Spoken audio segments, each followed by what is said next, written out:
Rajasthan police DGP Utkal Ranjan Sahu Jodhpur जाते समय कुछ समय के लिए रुके अजमेर में। रेंज आईजी कार्यालय में प्रेस से हुए रूबरू कई सवालों के दिए जवाब। डीजीपी को दिया गया गार्ड ऑफ ऑनर। पुलिस के आला अधिकारियों ने किया स्वागत अभिनंदन। राजस्थान पुलिस डीजीपी उत्कल रंजन साहू जोधपुर जाते वक्त कुछ समय के लिए अजमेर में रुके। यहां अजमेर रेंज आईजी कार्यालय में उन्हें गार्ड ऑफ ऑनर दिया गया। Ajmer range IG Om Prakash Meghwal, police अधीक्षक देवेंद्र कुमार बिश्नोई, जिला कलेक्टर भारती दीक्षित और पुलिस के आला अधिकारियों ने बुके देकर उनका स्वागत अभिनंदन किया। इसके बाद आईजी कार्यालय में मीडिया से रूबरू होते हुए राजस्थान पुलिस डीजीपी उत्कल रंजन साहू ने कहा कि राजस्थान में साइबर क्राइम सबसे बड़ा चैलेंज है। इसमें लोगों को जागरूक होने की सबसे बड़ी आवश्यकता है। साइबर क्राइम को लेकर जनता को खुद जागरूक होना होगा, तभी इस क्राइम को कंट्रोल किया जा सकता है। मीडिया द्वारा खबरों के जरिए भी लगातार लोगों को जागरूक किया जा रहा है। बावजूद इसके लोग लालच और लोभ की वजह से ठगी का शिकार बन जाते हैं। राजस्थान पुलिस भी सोशल मीडिया के माध्यम से साइबर क्राइम के प्रति जागरूकता के लिए प्रचार प्रसार कर रही है। शुक्रवार को डीजीपी प्रधानमंत्री नरेंद्र मोदी के जोधपुर दौरे की तैयारियों को लेकर जोधपुर जा रहे थे। इस दौरान वे अजमेर में रुके और पुलिस अधिकारियों से मुलाकात की। अजमेर में डीजीपी ने प्रेस को संबोधित करते हुए कहा कि वर्तमान में डिजिटल अरेस्ट का चलन चल रहा है, जिसमें मोबाइल पर फोन करके कहा जा रहा है कि आप इतने रुपए दे दो वरना आपको अरेस्ट कर लिया जाएगा। लोग इसको सच मान रहे हैं और मानकर पेमेंट भी कर रहे हैं, जबकि इतना प्रचार प्रसार किया जा रहा है जिससे जागरूक होना बहुत जरूरी है। बाकी तो ठग बैठे हैं, सुबह से लेकर शाम तक फोन करेंगे। वह 100 लोगों को फोन करते हैं, उनमें से कोई ना कोई लापरवाही कर लेता है और उनका काम हो जाता है। डीजीपी साहू ने कहा कि राजस्थान पुलिस के जो साइबर पुलिस स्टेशन है उसमें जो संसाधन साइबर क्राइम की संख्या को देखते हुए होने चाहिए, आज की तारीख में नहीं है। उनकी जो रिक्वायरमेंट है वह इतनी ज्यादा है कि उसे एक झटके में पूरा नहीं किया जा सकता, धीरे धीरे करना पड़ेगा। लेकिन जो संसाधन हमारे पास हैं उससे हम जितना कर सकते हैं कर रहे हैं। भिवाड़ी में पकड़े गए 6 संदिग्धों के सवाल पर डीजीपी ने कहा कि दिल्ली पुलिस ने कुछ लोगों को गिरफ्तार किया है। इनके मॉड्यूल का क्या प्लान है, क्या प्रोग्राम था, राजस्थान में कहाँ इनके कॉन्टैक्ट्स हैं, किसने सहायता पहुंचाई, कितने दिन से ये चीज़ हो रही है, सभी के बारे में एटीएस एडीजी काम कर रही है। आगे जैसी भी जानकारी आएगी उन पर कार्रवाई की जाएगी। जेल से गैंग संचालित करने के सवाल पर डीजीपी ने कहा कि जेल के जैमर को लेकर स्टडी की जा रही है। हालांकि समय समय पर चेकिंग अभियान चलाया जाता है, समय समय पर मोबाइल रिकवर भी किए जा रहे हैं। पुराने हत्या के मामले में चल रही पेंडेंसी को लेकर डीजीपी साहू ने कहा कि मैं ये दावा नहीं कर सकता कि सभी प्रकार के जितने भी ऑफेंस होंगे सारे ऑफेंसेस का पुलिस खुलासा करने के लिए सक्षम है, लेकिन सीरियस मेहनत होना जरूरी है और वह की भी जा रही है। पुलिस में चल रहे भ्रष्टाचार के मुद्दे पर डीजीपी ने कहा कि एंटी करप्शन ब्यूरो अपना काम कर रहा है, पुलिस वालों को उठाकर बंद कर रहा है। जो भ्रष्टाचार करेगा उसे जाना चाहिए जेल और जाना चाहिए घर, इसमें कोई दो राय नहीं होनी चाहिए। क्या निर्देश?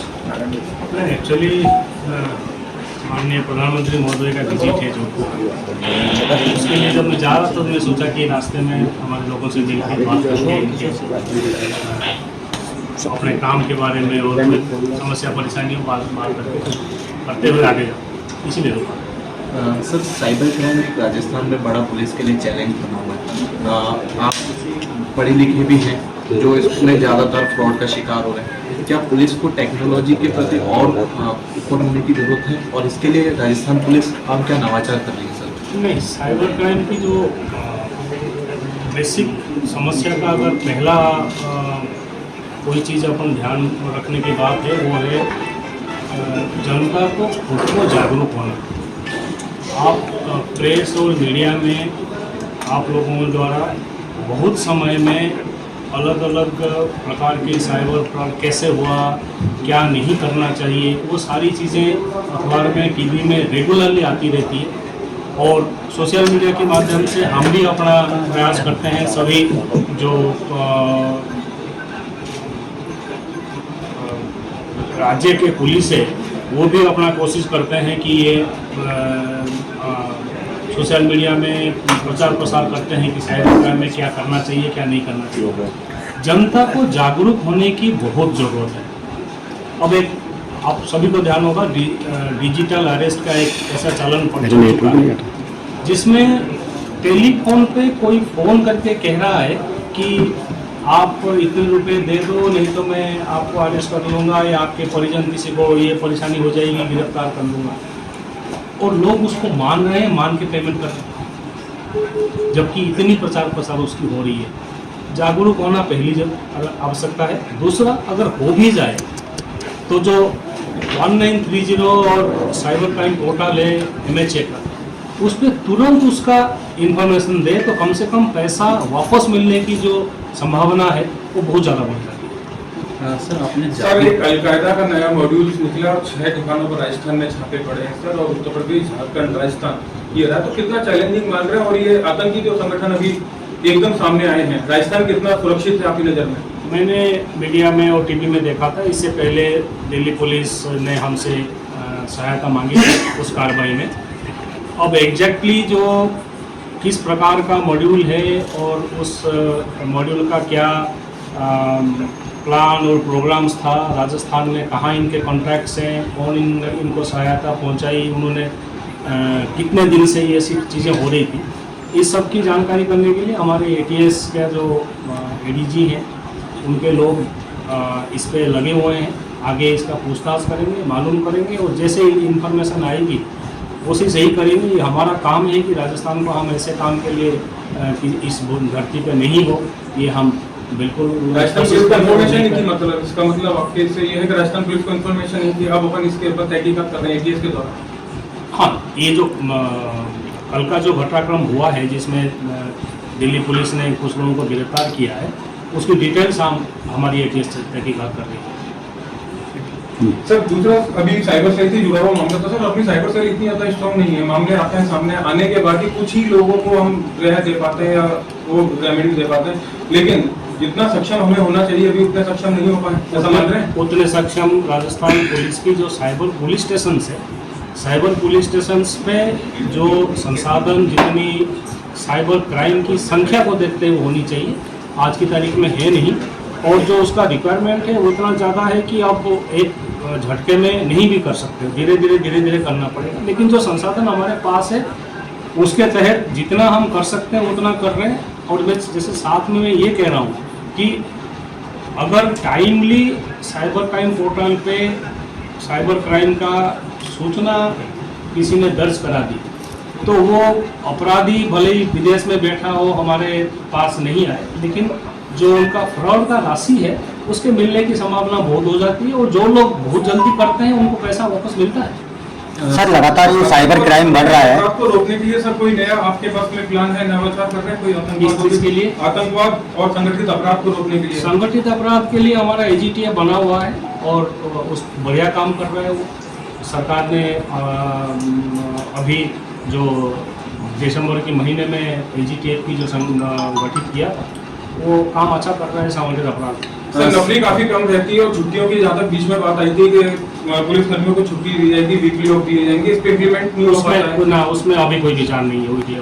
बीच में लागू तो किया था, चालू तो किया था, पायलट प्रोजेक्ट चालू किया था, लेकिन अभी कोई विचार नहीं। सर क्या लगता है सर साइबर क्राइम लगातार बढ़ रहे हैं, क्यों, किसके पीछे जागरूक होने की जरूरत है लोगों को। बाकी तो ठग बैठे हैं, सुबह से शाम तक टेलीफोन करेंगे। अब वो 100 लोगों को फोन करते हैं, उसमें से कोई ना कोई लापरवाही कर लेते हैं अपनी मोबाइल पे, तो उनका काम तो हो जाता है।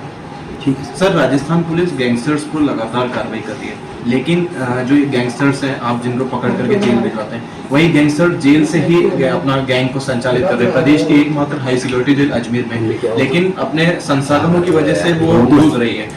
बात करें अपन जैमर की, वहाँ पर जैमर तक खराब पड़े, क्या कहेंगे? जेल की जैमर के बारे में जितना मुझे जानकारी है, हालांकि ये काम DG जेल साहब का परिव्यू का है, लेकिन जितना मुझे जानकारी है उस पर अभी वो स्टडी कर रहे हैं कि किस प्रकार का ऐसा व्यवस्था किया जाए जिसमें मोबाइल्स जो जेल्स में चल रही है वो चले नहीं। बाकी समय समय पे चेकिंग करना, मोबाइल को वापस अंदर से रिकवर करना, उस पर कार्रवाई करना, वो हम कभी चल रहा है। सर पुराने मर्डर केस के अंदर SP बदल जाते हैं, SP DGP तक बन जाते हैं, रिटायर्ड हो जाते हैं, लेकिन पुराने हत्याओं से जुड़े हुए मामले काफी पेंडेंसी चल रही है सर, क्यों नहीं आज तक इन? नहीं, ऐसे नहीं है, ऐसा नहीं है कि बहुत ज़्यादा हत्याओं के मामले पेंडिंग चल रहे हैं। मैं ये दावा नहीं कर सकता कि सभी प्रकार के जितने भी ऑफेंस होंगे, सारे ऑफेंसेस का पुलिस खुलासा करने के लिए सक्षम है, लेकिन हाँ सिंसियरली मेहनत होना जरूरी है और की भी जाती है। कुछ केसेस जरूर ऐसे होंगे जो ब्लाइंड रह गए, डकैती का हो, मर्डर का हो या लूट का हो या चोरी का हो, जो पुलिस ने नहीं खोल पाई है।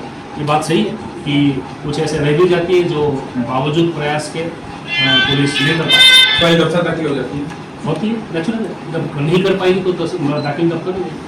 सर नफरी कितनी मानते हैं सर, मौजूदा हालातों को देखते हुए कितनी नफरी होनी चाहिए, क्योंकि थानों की स्थिति में ये बहुत ज्यादा है। ये असेसमेंट मैंने किया नहीं एग्जैक्टली कितनी चाहिए हमें आज की तारीख में, अगर काम के हिसाब से कोई स्टडी किया जाए वो तो अभी एग्जैक्टली कह नहीं पाऊंगा कितनी चाहिए, लेकिन अभी जितना है ऐसा नहीं है कि बिल्कुल काम करने के लिए हम अक्षम है, बिल्कुल कर सकते हैं काम।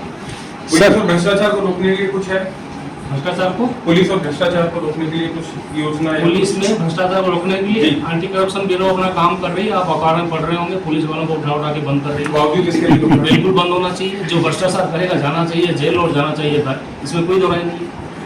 ठीक है सर, अलकायदा के जो ट्रेनिंग भिवाड़ी में दी जा रही थी हथियारों की, और भिवाड़ी जगह ही क्यों चुनी गई? क्या इस पर अभी तक? अभी आपको कहा कि ये काम जो है दिल्ली पुलिस का है, जी उसमें बहुत ज़्यादा डिटेल्स है कि ये कौन से लोग थे, एग्जैक्टली क्या कर रहे थे, इनका क्या प्लान था, मददगार कौन थे, इसकी हम जानकारी करके फिर आगे कर पाएंगे, तभी जवाब दे पाऊंगा मैं।